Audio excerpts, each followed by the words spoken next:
Hi, Annie from Annie's Quilt Shop here. We are just doing a quick demo for a customer who bought a machine and can't come in to have a personal lesson because of COVID-19. So we thought, well, let's just give a lesson and put it on YouTube for her. So you guys can all see what an awesome machine this is too. So first I'm going to show you how to wind a bobbin.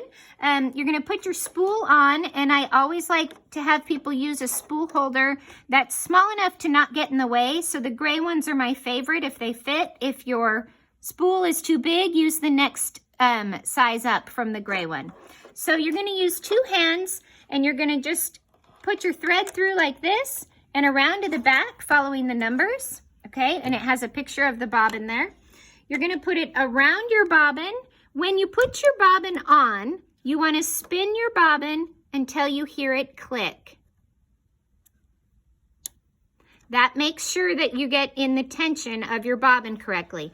Wrap your thread around here once, and then underneath here, and you can just cut it off on one of the cutters. Push this over.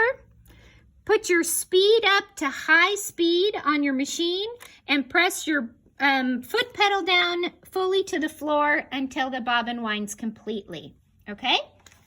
Now, when you go to thread your machine the rest of the way for actual sewing, not your bobbin, we're gonna lock the machine. So there's a button right here. I'm gonna click lock, okay? I'm gonna use two hands to give my thread some tension as I thread all the way through and around, and just follow the numbers down through this hook. And then there's a tiny little hook right here that we're gonna go through as well. Then I'm gonna bring my needle threader down, put my thread under the hook,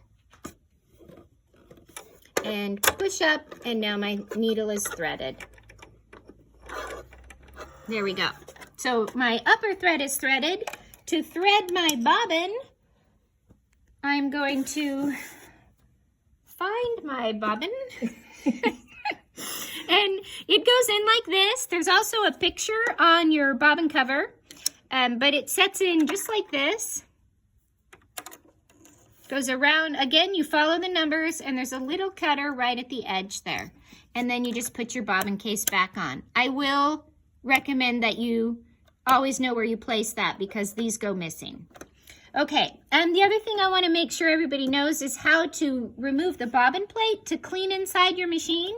So you're just gonna remove your drawer here, and there's a little lever right here. If I push on that, it pops my plate right up. So now I can remove my plate, I can remove my bobbin, I can remove my case, and I can clean nice and good right inside there. And then you're gonna put it back in, lining up the little red dots right there. And I like to keep my bobbin out when I put my plate back on because it's easier. And then again, I'm gonna open this and put my bobbin back in. So that's threading your machine. The next thing I want to show you is how to change a foot. There's a little red button right in the back of the foot here. If I push that, if I push this little button, it's actually not red, it's black. It's gonna drop the foot off. I can put the foot back on just by setting that down on top of it. So they just pop on and off. And then we want to talk a little bit about how to operate the machine. So we've got a start-stop button. If you'd like, you can unplug your foot pedal and tell it to go and stop using the start-stop button. This is your reverse button. This is a lock stitch. This is a needle up-down, and this is your automatic thread cutter. This is your speed. It goes from slow, turtle, to fast, the hare, and every spot in between. In order to pick a different stitch, you have to switch modes. So the modes each have their own folder, and up on your screen right here, it tells you which stitches are for which modes. So if I want to go to stitch number 8 in mode 2, I'm going to click mode 2, and then I'm going to click 0, 8.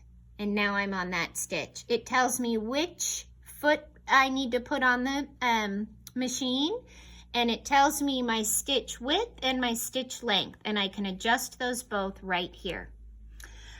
These are preset sort of standard stitches, shortcuts I call them. You can just click that and it'll take me back to that center spot. And this is farthest to the left, and a zigzag and a buttonhole. If you want to do a buttonhole, you have to make sure that you push this little lever all the way down when you're doing your buttonhole. So that's in the back, okay? The other thing we want to show you is this little drawer right here. This is where you can keep all your fancy feet, and you'll know just right where they are. So this is a super cool feature of the Elna, one of my favorite features. There are several more features that we'd like to teach you about the Elna, but we'll do that in a second lesson. This is just to get you started so you can go home and stitch right away. Have fun!